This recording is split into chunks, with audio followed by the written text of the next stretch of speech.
Hello, everybody. Welcome to the V Squared Creative Podcast. I'm Toby Brockner, founder and principal of V Squared Creative. I am happy to have joining me today Pete Butler of ValTrend. And Pete is a business valuation appraisal expert. So if you have a business that you need appraised or have a value placed on it, Pete's the guy to see. All of us probably have an idea of what our company is worth in our head, and it may be very different than reality. And Pete will get you squared away on that. Thank you, Pete, for being here with me today. My pleasure, Toby. Thanks for having me. You bet. So why don't you give us a little background on who you are and what you do and some of the services that ValTrend provides? Sure, Toby. Thanks. Well, quick background on myself. I'm a business appraiser, as you mentioned, so I value privately held companies just about for any reason that they need to be valued. To be able to do that, I've acquired some education and some designations along the way. I have a Bachelor of Science in Mechanical Engineering from the Naval Academy. I have an MBA in Finance from San Diego State University. I'm a Chartered Financial Analyst, CFA, and also an accredited Senior Appraiser, ASA, from the American Society of Appraisers. So and those designations allow me to do what I do.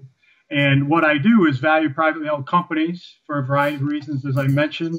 And they can come up for, estate purposes. Somebody unfortunately passes away. The IRS is interested in the valuation of that estate. They sure Gifting are. purposes.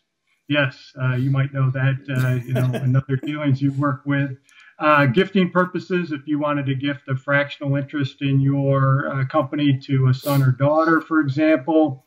Merger and acquisition, partner buy-in, buyout, buy-sell agreements, insurance purposes, lending purposes for, say, SBA, Small Business Administration loans.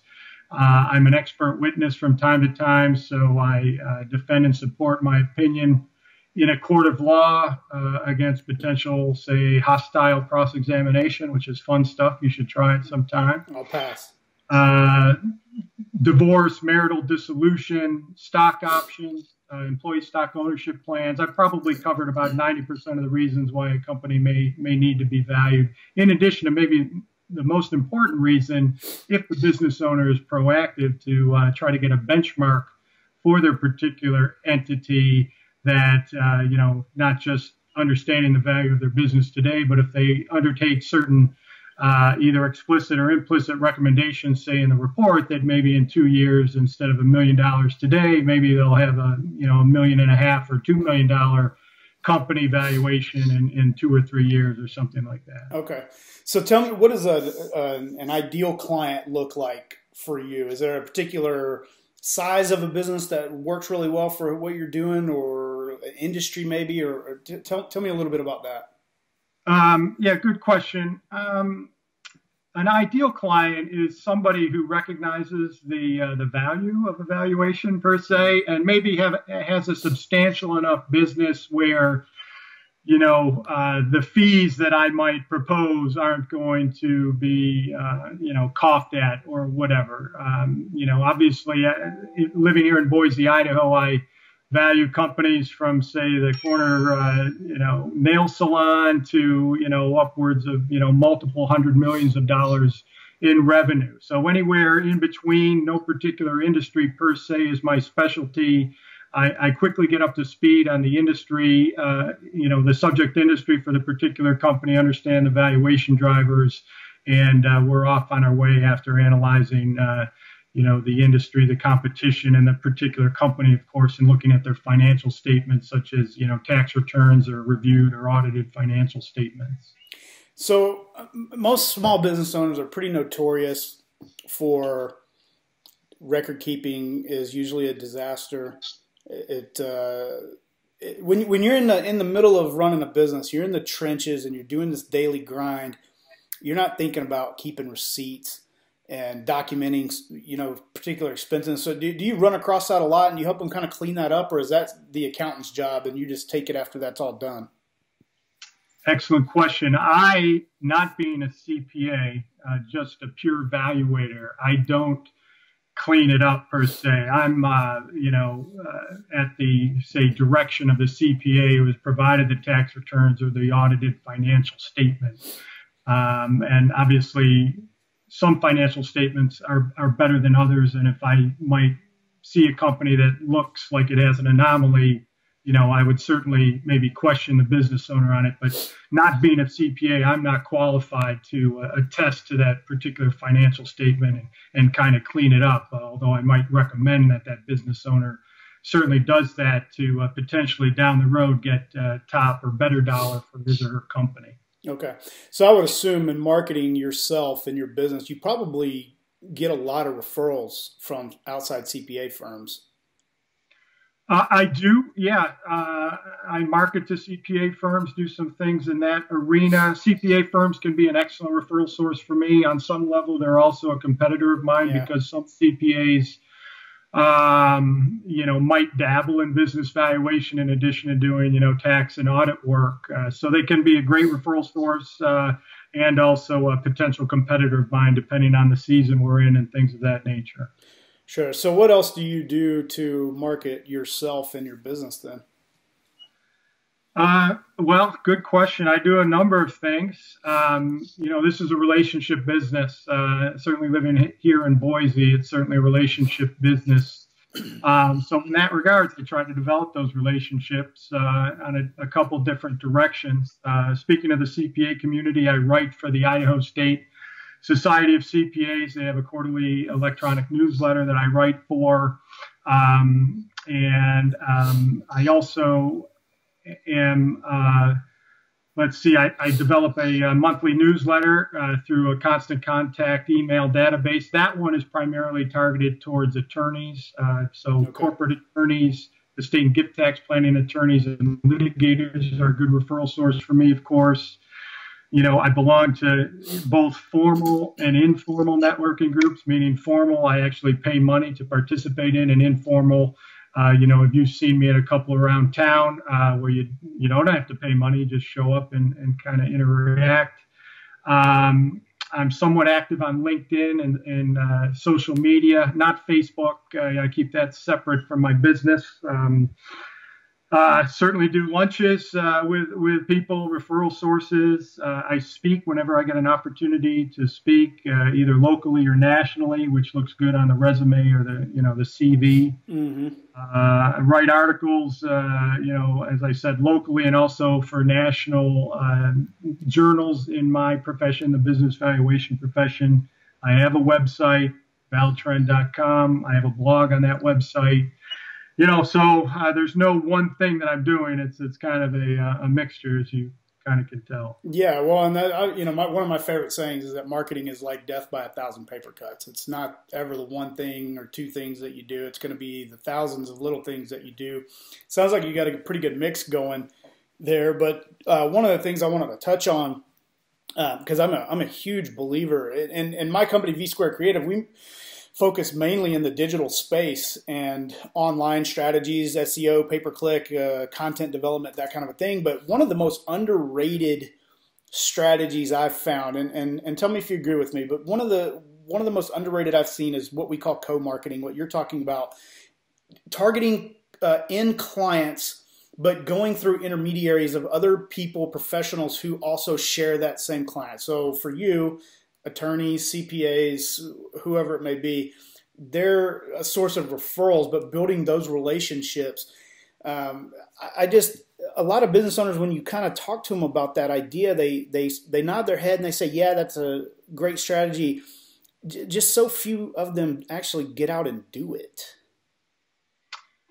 Well, good point. And really, that's who I'm targeting, as you can kind of allude to. I liken it to all of those people you just mentioned, the CPA, maybe the banker, the insurance agent, the wealth planner, the attorney. They have the trusted advisor relationship. We're a business appraiser. It's project-based. So I liken, business appraisal to a surgeon, whereas everybody else we just mentioned, the CPA and attorney and wealth advisor and insurance agent, as the family medical practitioner who has the ongoing relationship with my ultimate client, which is the business owner. So that's who I need to reach out to and touch multiple times and develop relationships with. That's what I found most successful. Occasionally, some business owner will find me off the internet, off my website.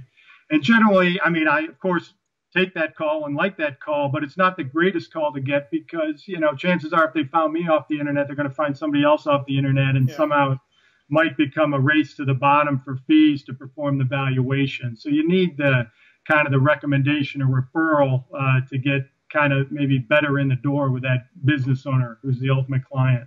Do you get referrals from business owners too? After you've done work for them? Yeah, occasionally that might happen where I valued somebody else's company and then they have a friend who has a company and they need a valuation.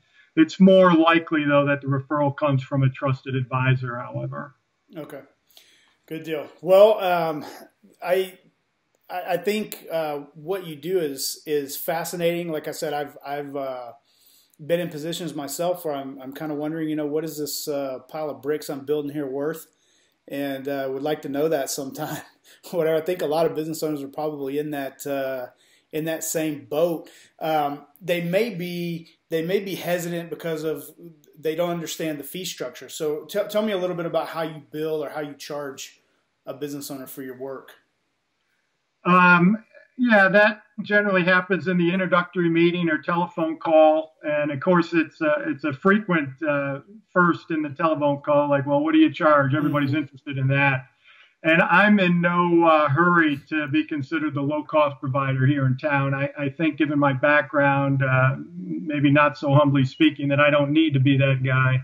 This is all I do, and I've developed, somewhat of a contribution to the body of knowledge in business valuation. So I'm not dabbling in it. So therefore, I don't think I should charge the lowest cost fee. So what goes into the pricing of my services is I get to know the company, in that first phone call or a lunch meeting, understand the complexities of the assignment, then kind of mentally in my head think about, the time that it'll require in my head times my billable hour that I think is a fair price, and multiply the two, and we get a fee quote. Now, my fee quote would range depending on the deliverable that I might send the client. Believe it or not, I can give an oral opinion of value. Nobody wants my oral opinion. They want something in writing. Yeah. But that piece of writing can be sparsely populated, or it can be a very long-winded, say, IRS compliant report. And there can be a wide range of fees for the same company, just depending on the deliverable required and who's looking at it, who's going to scrutinize my work. As an IRS agent, is an opposing attorney, or is it just used for internal negotiations among, partners who already have a very good idea about the business and industry they're in? They just need an independent, objective opinion of value. So that could be what's called a calculation of value, and at the lower end of the fee range. Gotcha. How long does that process generally take you? To perform evaluation? Yeah. I tell prospective clients a month. If they need it earlier than that, I can generally make time to make it happen. But a lot of that time is somewhat dependent on them, because if I don't get the information requested of the business owner, such as tax returns, in a timely manner, then obviously the delivery date is pushed back a little bit. Yeah, I'm in the same boat. Clients ask me, how long does it take to build a website? It depends on how fast you get me the stuff I need to get it done. Yeah. So if people want to get in touch with you, Pete, how do they do that? What's the best way to reach you? The best way locally here, of course, is my phone number, which is 371-7267. Before that phone call, if they don't know me and want to learn a little bit more about me and my firm, it's valtrend.com is the website. Okay. And certainly happy to speak to any and all business owners or referral sources.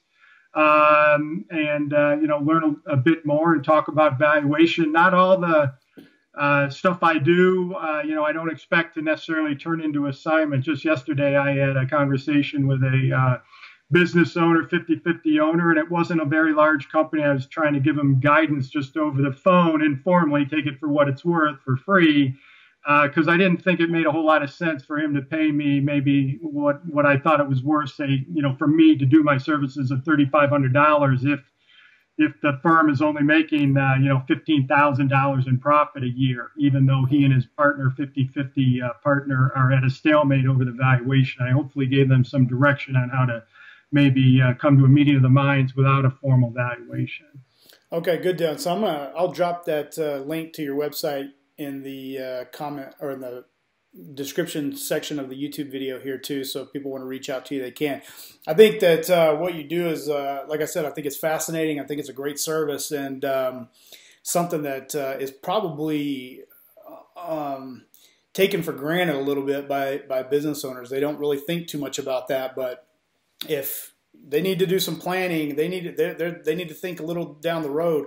They may want to start that conversation with you sooner rather than later, I would imagine. Yeah, obviously I would wholeheartedly agree with that. I might be biased, but I will tell you, I think a lot of business owners think their company is worth maybe more than it is. It's their baby. They grew it from, for how many number of years. And, or they might have an idea given a rule of thumb and, multiple of revenue or earnings and things like that. And I have, in my presentations, I point out that and ask people to pick out, what's the rule of thumb based on various transactions in this particular industry. And invariably, nobody can pick out the rule of thumb because there is really no rule of thumb in any one industry per se, at least when it comes to money transacting. Now, there might be a rule of thumb that people have heard about, but as you look at the transaction databases, they're all over the place. So is your company an all-star? If it does, why does it get a rule of thumb multiple? Or, conversely, is it performing poorly? Why does it get a rule of thumb multiple? Only could a rule of thumb come into play maybe, just maybe, for conversation purposes if the company was maybe average in its industry. Yeah, sure. Okay, well, Pete, I really appreciate you joining me today. It was good information that you provided. I thank you for taking the time out of your day to do that for me. Well, no, thanks very much, Toby. Certainly appreciate the opportunity. You bet, you bet.